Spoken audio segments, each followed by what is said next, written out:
할렐루야, 광야교회 권대빈 목사입니다. 오늘은 요한복음 8장 1절로부터 11절까지의 말씀 우리 같이 은혜를 나눌까 합니다. 8장. 예수는 감람산으로 가시니라. 아침에 다시 성전으로 들어오시니 백성이 다 나아오는지라. 앉으사 그들을 가르치시더니 서기관들과 바리새인들이 음행 중에 잡힌 여자를 끌고 와서 가운데 세우고 예수께 말하되, 선생이여, 이 여자가 간음하다가 현장에서 잡혔나이다. 모세는 율법에 이러한 여자를 돌로 치라 명하였거니와 선생은 어떻게 말하겠나이까? 그들이 이렇게 말하면 고발할 조건을 얻고자 하여 예수를 시험함이로라. 예수께서 몸을 굽히사 손가락으로 땅에 쓰시니 그들이 묻기를 마지 아니하는지라. 이에 일어나 이르시되, 너희 중에 죄 없는 자가 먼저 돌로 치라 하시고 다시 몸을 굽혀 손가락으로 땅에 쓰시니 그들이 이 말씀을 듣고 양심의 가책을 느껴 어른으로 시작하여 젊은이까지 하나씩 나가고 오직 예수와 그 가운데 섰는 여자만 남았더라. 예수께서 일어나사 여자 외에 아무도 없는 것을 보시고 이르시되, 여자여, 너를 고발하던 그들이 어디 있느냐? 너를 정죄한 자가 없느냐? 대답하되, 주여, 없나이다. 예수께서 이르시되, 나도 너를 정죄하지 아니하노니 가서 다시는 죄를 범하지 말라 하시니라. 아멘. 이 오늘 본문의 말씀을 통해서 믿음에 관해서도 우리가 한번 생각해보고 하나님이 원하시는 뜻, 그 뜻이 무엇인가도 생각해보고, 그리고 그 간음한 여인의 그 죄에 관해서도 우리가 같이 은혜를 나눌까 합니다. 오늘 이 본문의 말씀을 보면은 예수는 감람산으로 가셨다 이렇게 말씀하십니다. 메시아를 기다리는 상징적인 장소가 감람산으로, 거기에는 겟세마네 동산이 있었고 벳바게가 있었고 그리고 베다니가 있었다고 합니다. 오늘 그곳에 예수 그리스도께서 가시는 것은 예수 그리스도께서 그들이 그렇게 원하고 기다렸던 메시아라는 것을 암시적으로 나타내고 있는 그런 말씀인 줄로 믿습니다. 아침에 다시 성전으로 돌아오시니 백성이 다 나오는지라 그렇게 말씀했어요. 아침이다. 그러니까 밤늦도록 그들은 그 여인을, 그 범죄의 현장을 잡기 위해서 밤을 마다하고 그리고 그 현장을 잡아서 그 여자를 데리고 왔다는 것입니다. 3절에 보면은 서기관들과 바리새인들이 그렇게 이야기하고 있어요. 여기서 서기관들과 바리새인이라고 이야기하는 그 말씀을 좀 더 깊이 있게 봐야 될 줄로 믿습니다. 왜냐하면 이 요한복음의 말씀은 예수 그리스도의 신성에 관해서 우리들에게 나타내고 말씀하고 계신 것입니다. 그렇기 때문에 이 서기관과 바리새인들, 종교적 지도자들을 나타내고 말씀하고 있는 것은 하나님을 아는 지식이 없었다는 거예요. 여러분, 우리가 문자적으로 이해하고 성경의 하나님의 말씀의 뜻을 이해하는 것, 한계가 있습니다. 메시아를 하나님께서 약속한 선민들이에요. 이스라엘 백성들은 그 중에서도 종교적 지도자였다는 것입니다. 의미가 큰 의미를 부여하고 있죠. 그래서 이 종교적 지도자들은 그 예수 그리스도를 알아보지도 못했고, 또 뒤에 나오는 말씀입니다만 예수 그리스도께서 십자가에 달려서 돌아가실 때, 그때에도 하나님의 뜻을 이루기 위해서 예수 그리스도를 십자가에 내준 것이 아니라는 것입니다. 메시아 사상을 전혀 갖지 못하고 있었던 거예요. 그래서 그 예수 그리스도가 메시아라는 것조차도 알아보지 못하고 그와 같은 행동으로 그 어처구니 없이 예수 그리스도를 십자가에 내어 주었다는 그런 말씀으로 우리가 해석되고 이해돼야 될 줄로 믿습니다. 오늘 이와 같은 그 잘못을 나타내면서 그 상황에서도 어떻게 하면 예수 그리스도를 고발할 수 있을까? 이리저리 궁리하면서 예수 그리스도가 빠져나갈 수 없는 그런 아주 애매한 문제를 가지고 예수 앞에 섭니다. 그들은 물론 예수 그리스도의 가르침을 예의주시하면서 모니터링 했을 것입니다. 그리고 이러한 일을 어떻게 해결하실 거라는 그런 짐작까지도 했으리라 저는 그렇게 생각합니다. 왜냐하면 뒤에 나오는 시험했다는 그 말씀이 바로 그런 해석을 낳게 합니다. 예수께 말하되 선생이여 이 여자가 가늠하다 현장에서 잡혔나이다. 구약 성경에서는 보면은 이 가늠한 여를 어떻게 하라고 그랬어요? 돌로 쳐 죽이라고 그랬죠. 여러분, 하나님께서 하나님을 내 몸과 같이 사랑하라고 말씀하셨어요. 근데 그 사랑하는 방법이 뭡니까? 그 사랑하는 방법은 하나님의 말씀을 준행하고 따르는 것이에요. 그 준행하고 따르는 그 이스라엘 백성들은 이러한 사람들을 만났을 때 하나님이 말씀하신 대로 가차없이 돌로 쳐서 그들을 죽였습니다. 얼마나 괴롭고 힘든 그런 일들이었겠어요. 그러나 하나님이 말씀하시니 하나님의 뜻에 따르는 그러한 모습을 신앙 가운데 보였던 것입니다. 오늘도 역시 마찬가지입니다. 여기에는 어떤 예외라는 것을 둘 수가 없는 것입니다. 하나님을 사랑하는 자고 하나님의 말씀을 따르는 이스라엘 백성들이라면 반드시 지켜져야 될 그러한 일인 것입니다. 이스라엘 백성들은 예수 그리스도를 보면서 이와 같은 시험을 하는 것은 그들은 영적으로 이미 타락되어 있는 모습을 가지고 있었기 때문에 그렇습니다. 그때 당시에 바리새인들과 서기관들과 사두개인들은 정치적으로나 여러 가지 일에 연루가 돼가지고 그들은 서로의 이권을 다투고 그렇게 살아갔던 그런 시기였던 것입니다. 이 영적 간음이라는 것은 여러분 굉장히 처참한 결과를 납니다. 영적 간음이라는 것은 다시 말해서 상대가 바꿔지는 거죠. 바꿔쳐지는 것입니다. 그래서 그러한 상황 속에서 영적인 간음이라는 것을 이루어지게 되는데 우상 숭배인 것입니다. 그래서 그 우상은 우리들의 욕심에 의해서 만들어졌다. 성경은 이렇게 말씀하고 계신 거예요. 여러분, 우상 숭배를 하는 사람들이 그 자기네들의 욕심을 채우고자 그런 모습들로 발전돼 가지고 그 모습이 하나님을 섬기는 모습 속에서 믹서돼 가지고 괴물 같은 신앙으로 그렇게 발전돼 버리는 것입니다. 여러분, 여기서 오늘 이 본문의 말씀을 보면은 이스라엘 백성들의 그 실태를 어디서 찾아볼 수 있냐면 구약 성경 호세아서에서 보면 이와 같이 말씀하세요.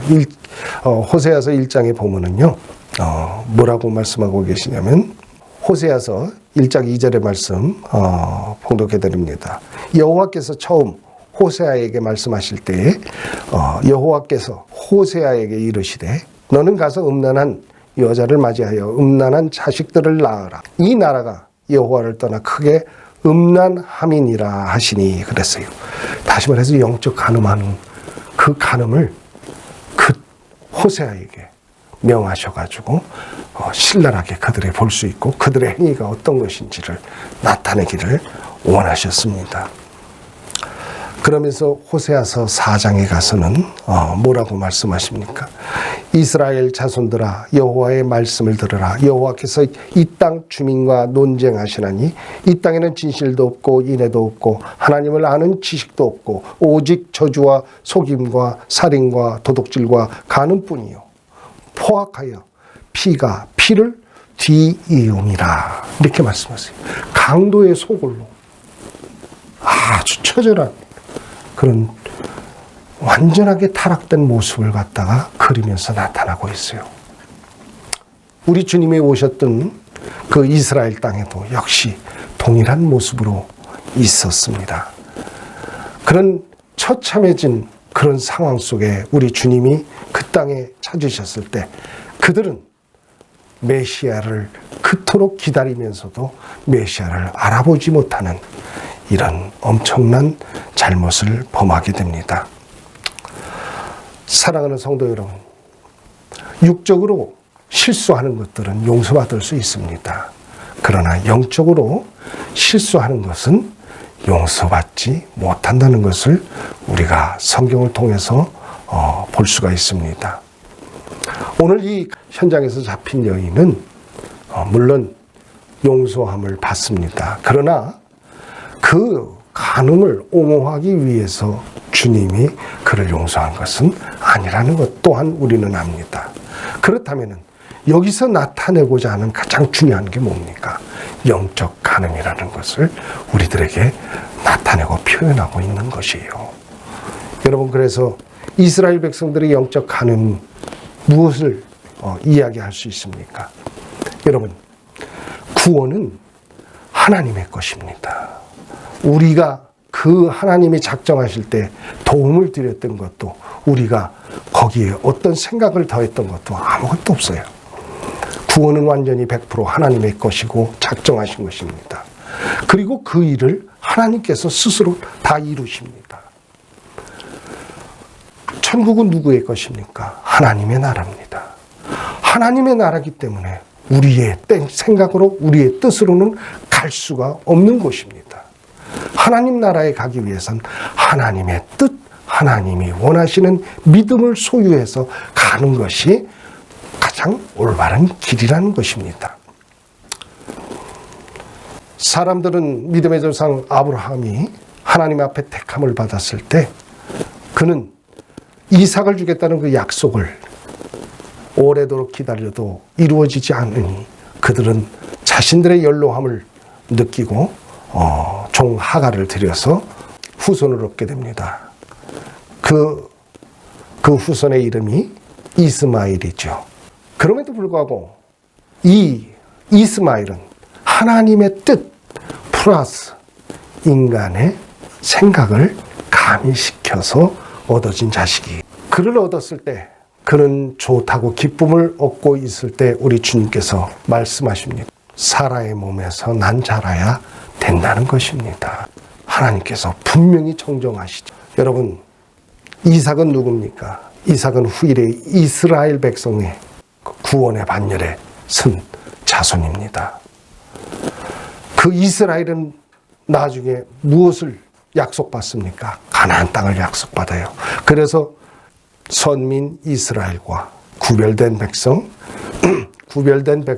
이스라엘과 영적 가나안 천국을 나타내고 있는 거예요. 이 두 구원과 천국은 온전히 하나님의 뜻에 의해서 작정되고 이루어진 것입니다. 그렇기 때문에 하나님이 원하시는 믿음을 소유해서 이 가나안 땅과 천국을 갈 생각을 해야 된다는 것입니다. 메시아도 역시 동일합니다. 메시아도 완전한 하나님의 구원의 계획과 작정에 의해서 이루어진 일이라는 것을 우리는 꼭 이해해야 됩니다.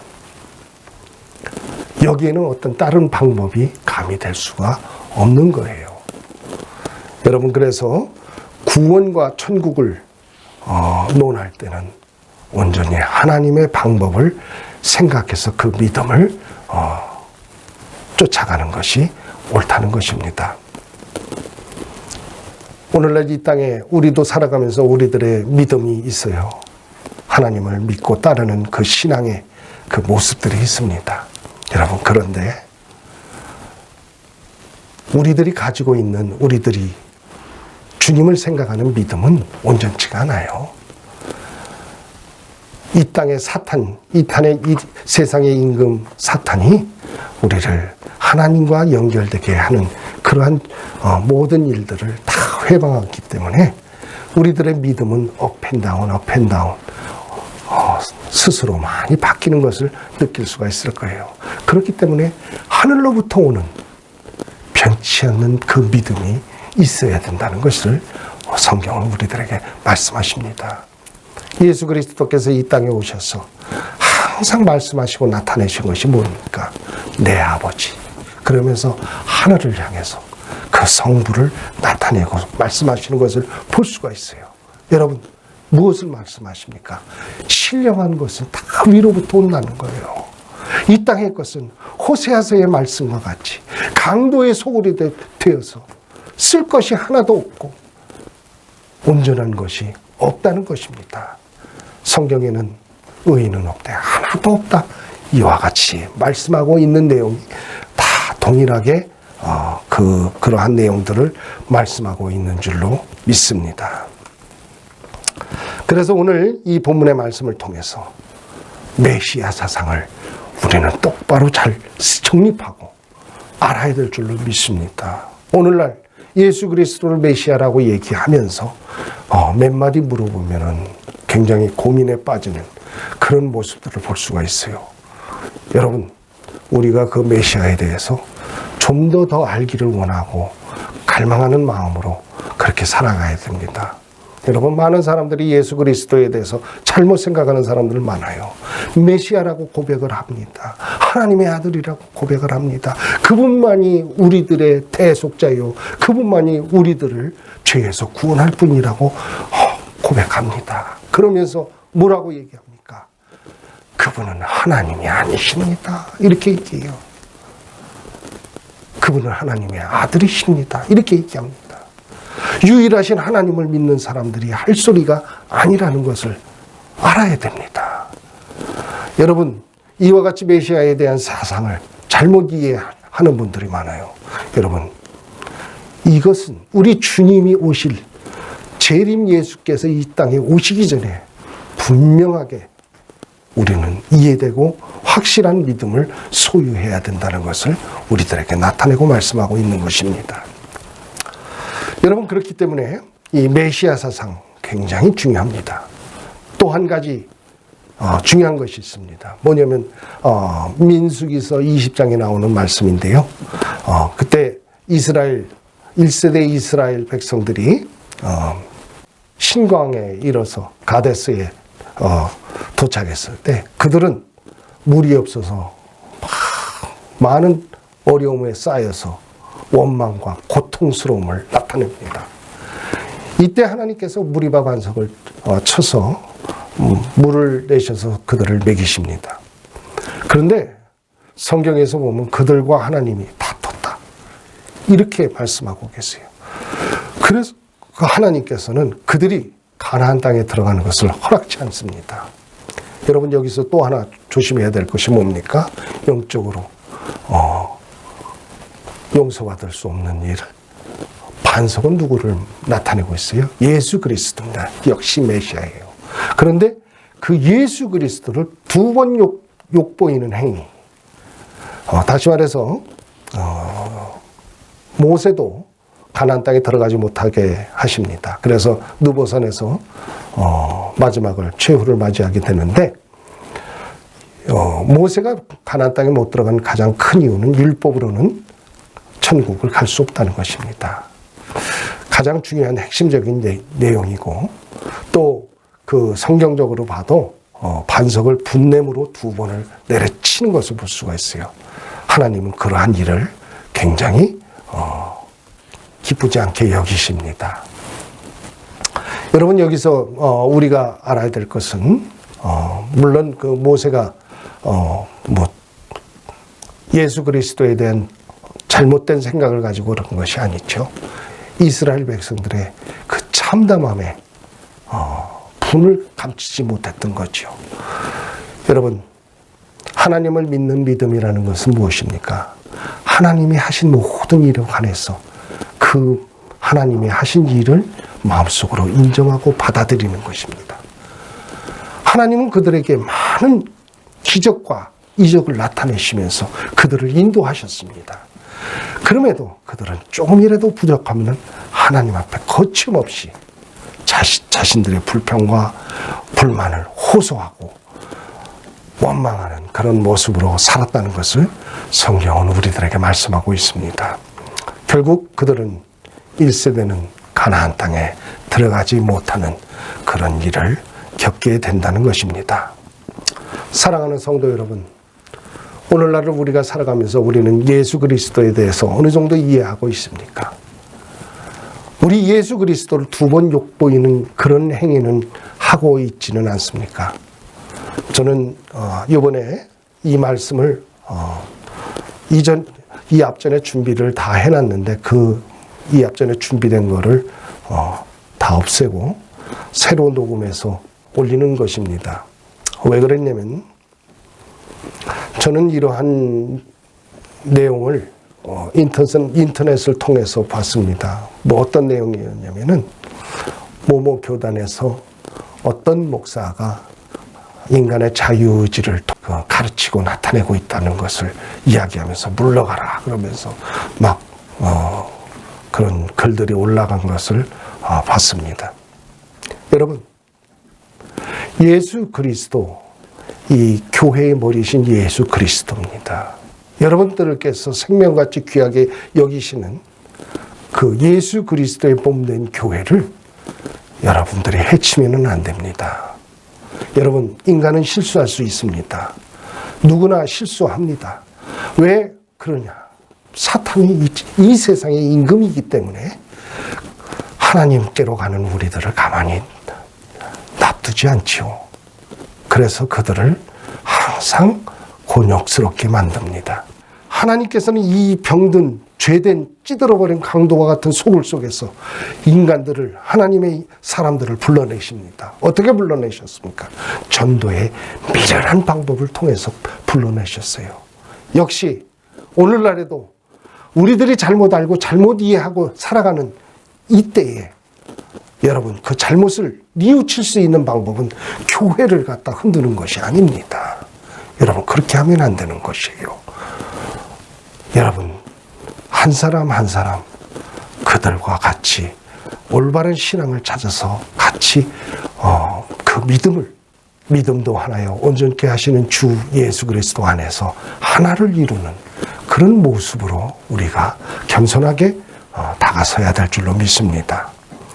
제가 여러분들에게 꼭 당부하고 말씀드리고 싶은 것은 설령 상대의 실수와 잘못들이 눈에 보인다 할지라도 주님의 몸된 교회를 흔드는 그러한 잘못된 행위는 절대로 하시면 안 된다는 것을 말씀드리고 싶어서 오늘 이 본문의 말씀 가지고 말씀을 드렸습니다.